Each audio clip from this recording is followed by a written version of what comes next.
What's going on? I'm Eric. Welcome to my shop and welcome to my channel. Today, I'm going to give you the origin story of Timberview Builds. So about 5 years ago, I purchased a 1985 townhome in Cincinnati from an elderly lady. God love her, she took great care of the place, but pretty much all the finishes were original to 1985. She did finish the basement, but she painted the walls purple, so I promptly came in here and painted everything millennial gray. But I didn't stop there. Over the course of about 2 years, I updated everything from trim, the doors, light fixtures, flooring, and my dad and I even came in here and renovated the kitchen. We pulled the old kitchen cabinets out and actually installed them behind me in the garage, and the shop was born. I'm a DIY enthusiast, a woodworker, a cabinet maker, and I've shared some of the projects that I've made in this space on Instagram already, so head on over there and search Timberview Builds if you'd like to see some of those. Today, I thought what better way to start a YouTube channel than with a shop tour, so come on.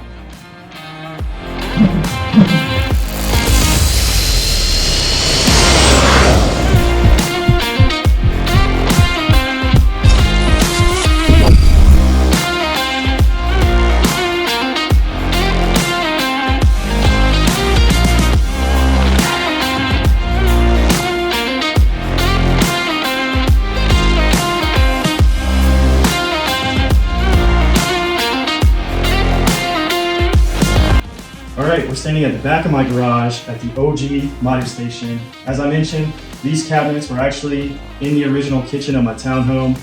I pulled them out. I spent a couple days spray painting them black. I installed new knobs, spray painted those gray, and I also spray painted the countertops. Played a little bit of Tetris to get this all to work. So I've kind of got all my tools at the ready, where I need them, when I need them.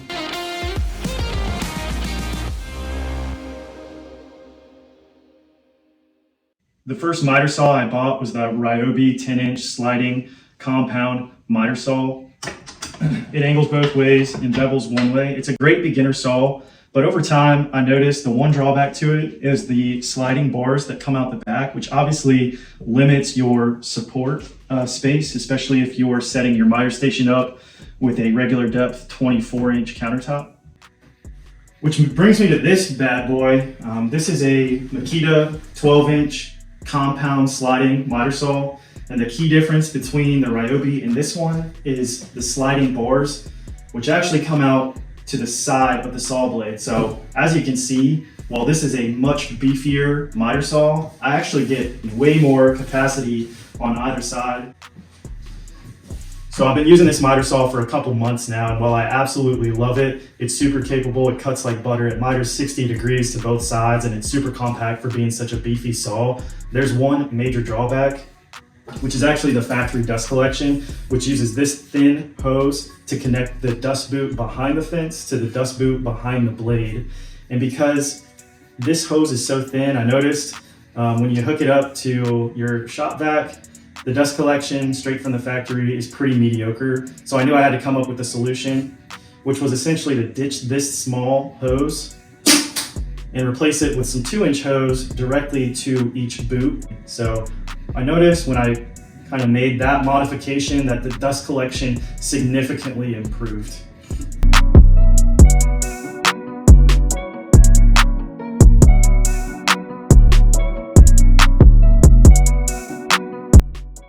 So zooming back out here, enough miter saw talk. I'm actually standing in front of the latest shop project, which is a miter station I built to accommodate the new Makita miter saw. It's got 4 feet of measured support on either side.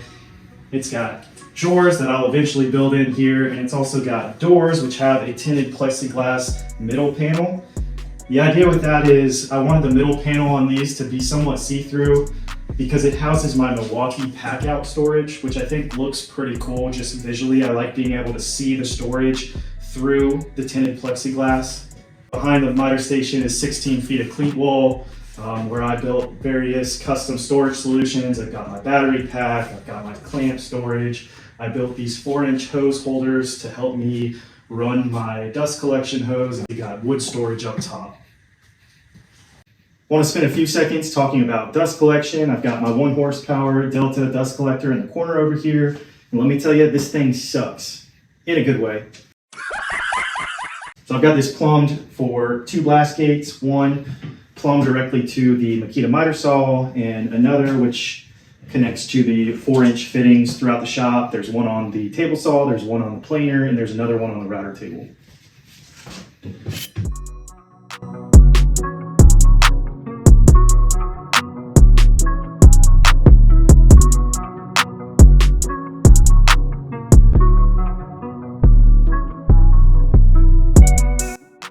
Switching gears here on the other side of the workshop, I've got my router table, which I built from scratch. It's got an MDF top on it and a cabinet base on casters with 7 drawers.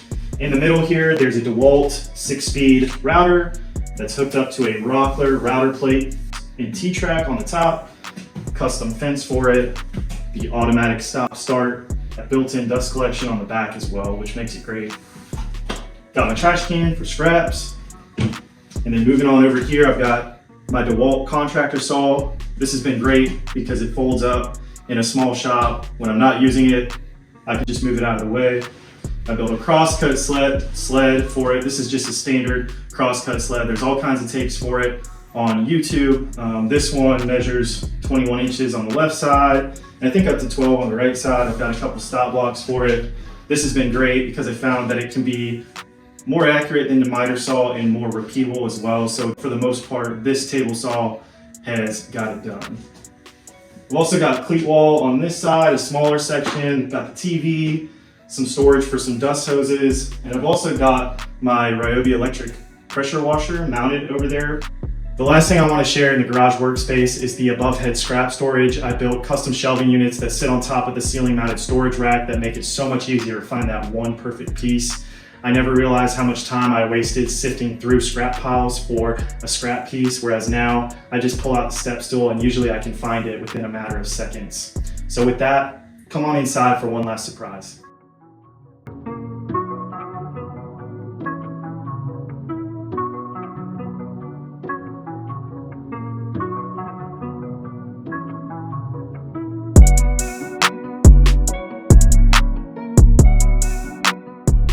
As the story goes, I kept on buying more tools. I bought drill press, I bought an oscillating sander, I bought a planer, and in my 1-car garage, I realized I was just tripping over myself. So I thought something's got to give, and what more logical place to expand than right next to the laundry room downstairs in the basement.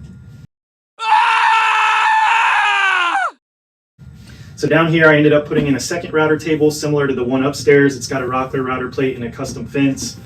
I've got a drill press in between that and the bench top that my oscillating sander sits on. All this is hooked up to automated dust collection via a dust collector that sits underneath this cabinet.